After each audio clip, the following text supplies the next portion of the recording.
Alors, elle est confrontée à pas mal d'enjeux, notamment la mondialisation des échanges, tout ce qui va toucher aux nouvelles technologies, la digitalisation, l'intelligence artificielle.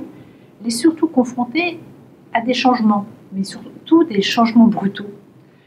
Elle est également soumise à de nouvelles générations qui arrivent sur le marché du travail, les générations Y, les générations Z, qui ont des attentes différentes, qu'il faut absolument prendre en compte. Dernièrement, elle a été confrontée à des évolutions juridiques importantes et également tout ce qui va toucher principalement à la responsabilité sociale et sociétale de l'organisation.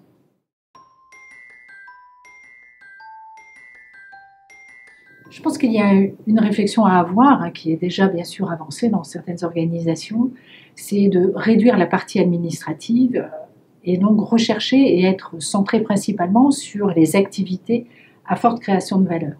Donc tout ce qui va être toute la partie administrative pourrait être soit externalisée ou évoluer vers des centres de services partagés et recentrer toute l'énergie de cette fonction RH sur 3 pôles. Premier pôle, qu'elle devienne une fonction business partner, c'est-à-dire complètement alignée à la stratégie de l'organisation et élaborer une politique RH au service de cette stratégie.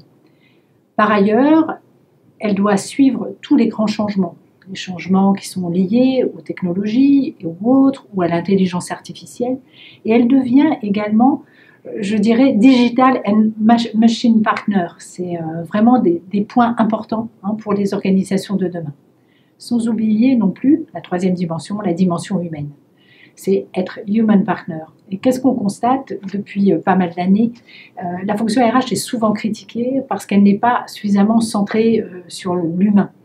Elle doit sortir de son bureau et être davantage sur le terrain et accompagner les générations. Alors ce qui est assez drôle, c'est que les nouvelles générations, qu'elles soient Y ou Z, qui sont hyper connectées, ont également besoin de cette dimension de contact avec cette fonction RH, des contacts physiques et réels et pas uniquement digitalisés. Par ailleurs, ce human partner veut aussi dire de faire une réelle politique de responsabilité sociale et sociétale et passer plutôt, je dirais, de l'incantation à l'action.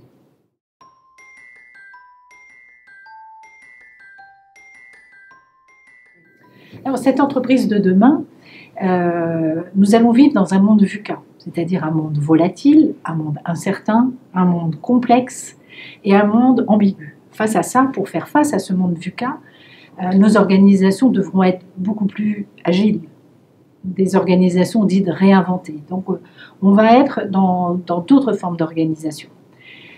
Par ailleurs, il y aura une porosité extrêmement forte entre le personnel et le professionnel. Il faudra y faire face. On voit que les ordonnances Macron ont réfléchi aussi à ce droit, par exemple, à la déconnexion.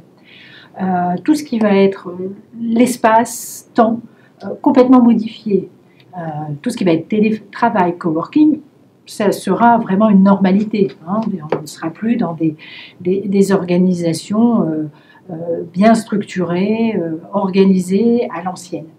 Et aussi, nos bureaux avec des portes fermées, et voire même les open space, vont disparaître au service, je dirais, d'espaces beaucoup plus accueillants et aussi qui permettent plus de coopération et plus de diversité et d'échange.